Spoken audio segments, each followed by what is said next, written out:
Assalamualaikum warahmatullahi wabarakatuh. Tabipun.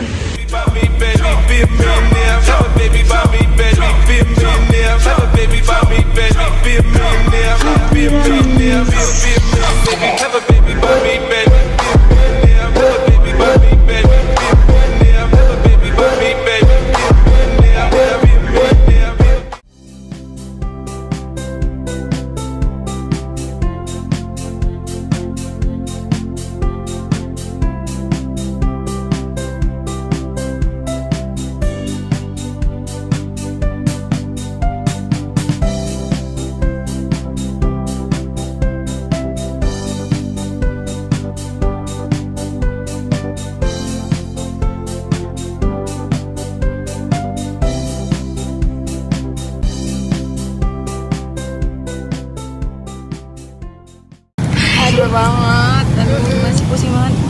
Apa sih tugas Pak Agus tadi? Ya Allah, banget sih. Apa ya? Yang tugas penggunaan AI oleh Gen Z memperburuk ketergantungan teknologi. Tadi tugas dari Pak Agus kan, tadi gimana cara mahasiswa menjaga lingkungan sekitar kampus. Kalau menurut kamu gimana, Rizmi? itu sih kita bisa menggunakan berbagai cara sih, seperti pengurangan sampah plastik atau bagaimana sih? Oh, pakai tumbler gitu juga ya. Terus lihat gitu. Ya sudah bantu nih. Mel, kamu ngapain sih? Bantuin mikir dong sekali-sekali. Ya ini udah bantuin loh. Apain ini? Apa ribet-ribet mikir? Kan ada AI. Udah stop. Kalian berdua ngeributin apa sih? Abis sih dia ini makanya terus. Udah. Mungkin Melvi ini menggunakan HP menggunakan AI untuk mempermudah dia cari wawasan. Nah, mungkin juga Rusmi, nggak semua masalah itu bisa diselesaikan dengan pikiran, mungkin dengan bantuan AI tadi itu. Nah, itu tadi adalah salah satu contoh penggunaan AI oleh generasi Gen Z untuk memperburuk ketergantungan teknologi dan mempengaruhi kreativitas. Untuk lebih jelasnya simak video kita ya. Di zaman sekarang, siapa sih yang tidak tahu AI? AI adalah cabang ilmu komputer yang berfokus pada penciptaan sistem yang dapat melakukan tugas-tugas manusia yang biasanya membutuhkan kecerdasan manusia. AI dirancang untuk meniru cara manusia berpikir, belajar, menyelesaikan masalah, serta mengambil keputusan. Dengan AI, Gen Z bisa menyelesaikan tugas teknis dengan lebih cepat sehingga punya banyak waktu untuk berpikir dan berkreativitas. AI juga membantu menemukan ide yang tidak terpikirkan sehingga kreativitas bisa berkembang ke arah yang baru.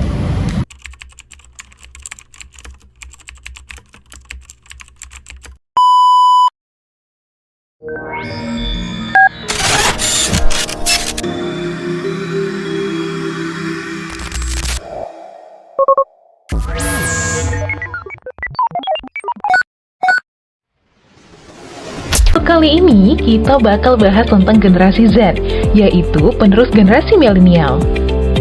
Generasi Z adalah orang-orang yang lahir pada tahun 1995 sampai pertengahan 2010. Dan jumlah generasi Z sampai saat ini sudah mencapai angka 68 juta jiwa atau 2 kali lipat dari generasi X. Sedangkan di seluruh dunia, generasi Z sudah mencapai 2,5 miliar jiwa. Kalau generasi milenial hadir saat peralihan teknologi analog ke teknologi digital, generasi Z ini berbeda sama generasi milenial. Mereka lahir di tengah perkembangan teknologi yang sudah maju dan tumbuh dengan menikmati teknologi tersebut. Makanya, para ahli menyebutkan generasi Z ini sebagai generasi net. Karena perbedaan ini, generasi Z lebih unggul dan serba bisa dalam teknologi.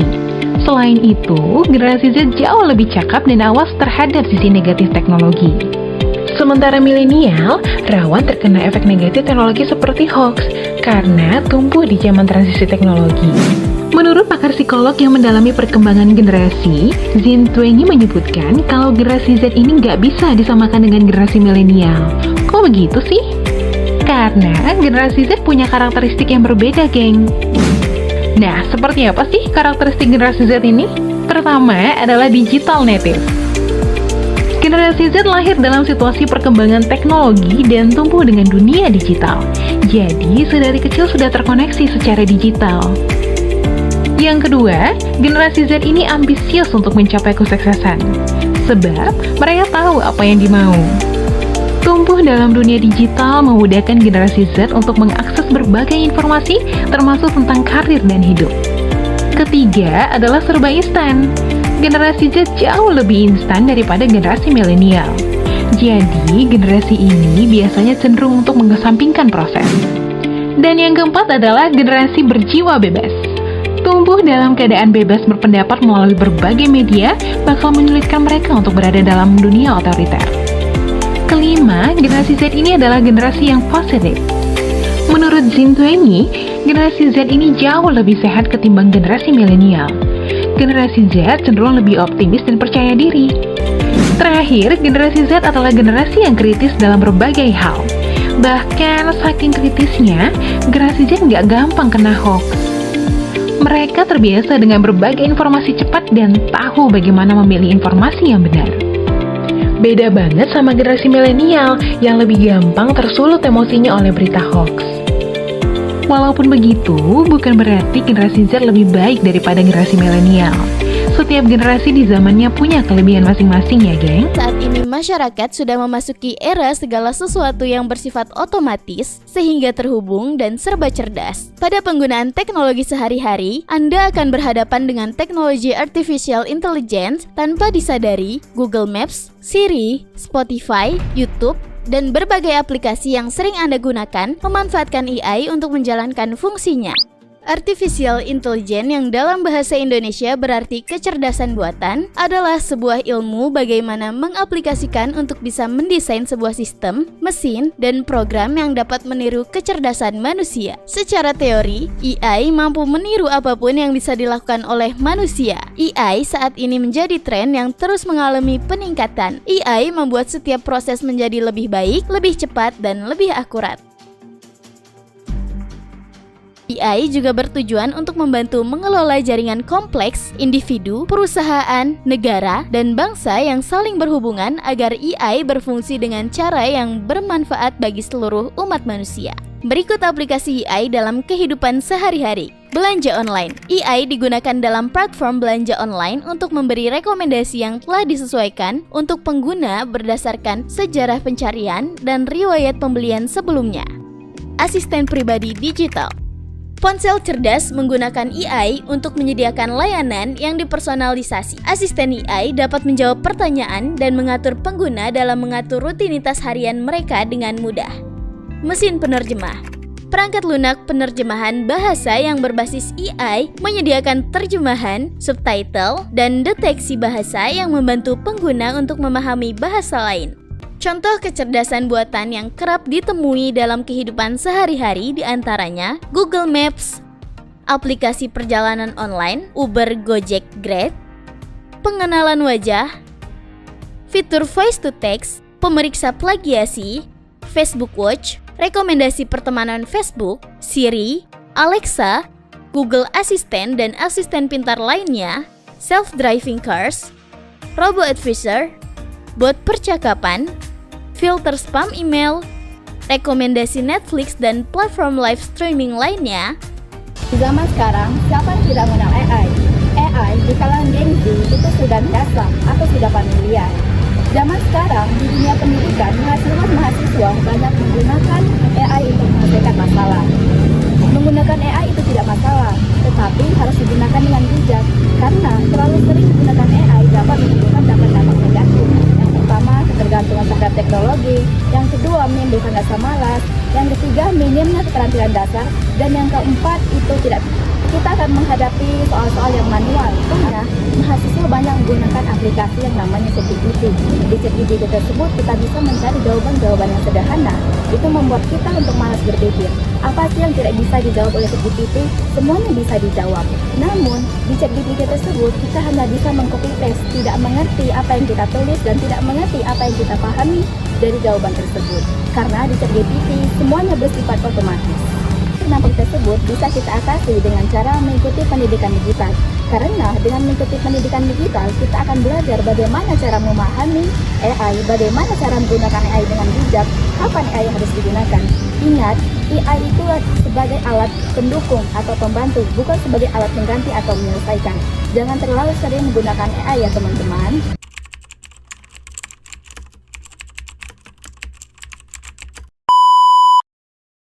Buat kalian yang belum sadar, AI atau Artificial Intelligence alias kecerdasan buatan adalah teknologi yang sekarang disematkan hampir di semua platform sosial media dan hampir di semua software komputer. Contoh paling gampang TikTok. Mengapa filter TikTok sekarang bisa melakukan hal-hal yang dulu tidak pernah bisa kita lakukan? Misalnya mempercantik wajah, memodifikasi wajah, sampai bisa menukar wajah. Karena dia dibantu AI. Artificial Intelligence, kecerdasan buatan, karena teknologi ini meniru kecerdasan manusia. Makanya salah satu algoritmanya disebut Artificial Neural Network, jaringan saraf tiruan yang meniru cara kerja otak manusia. Sebuah algoritma yang mampu mengenali pola suara, gambar, atau data apapun yang diberikan kepadanya. Belakangan orang juga ramai membicarakan ChatGPT, sebuah chatbot dengan bahasa manusia yang bisa menjawab semua pertanyaan. Contoh ya, kita kasih soal matematika nih ya. Langsung enter. Langsung dikerjain dong sama AI-nya. Yang membuat para programmer kaget, ChatGPT bahkan bisa melakukan coding seperti programmer profesional dalam waktu singkat, yang manusia saja harus berpikir keras untuk melakukannya. Now change it so it returns it in base 64. Shut the Itu belum seberapa, ada satu yang cukup mengerikan. AI bahkan sudah bisa menebak gambar yang kita lihat tanpa melihat gambar aslinya, hanya bermodalkan hasil scan otak dari MRI. The AI then only looks at the brain, does not get to see the original image, and it's asked to reconstruct what it sees. Ini yang membuat ini merilis video terbarunya berjudul The AI Dilemma. Mereka menunjukkan banyak data yang akan membuat kita ngeri. Salah satunya mereka menyebutkan bahwa setengah peneliti AI percaya bahwa ada kemungkinan 10% atau lebih manusia bisa punah gara-gara tidak bisa mengontrol AI. Mengapa bisa begitu? Karena data terbaru menunjukkan bahwa kemampuan AI terus meningkat 2 kalinya setiap berapa bulan. Yang mengerikan, ada prediksi bahwa di tahun 2045 AI akan sampai di titik singularitas. Artinya dia akan menyentuh titik di mana dia akan setara dengan kemampuan semua otak manusia kalau disatukan. Itu yang membuat sebagian orang khawatir AI ini suatu saat memiliki kesadaran seperti manusia dan menyerang manusia seperti di film-film. Dalam penggunaan AI memiliki sisi positif dan sisi negatif, di mana dalam penggunaan AI kita harus bijak dan seimbang dalam memanfaatkannya.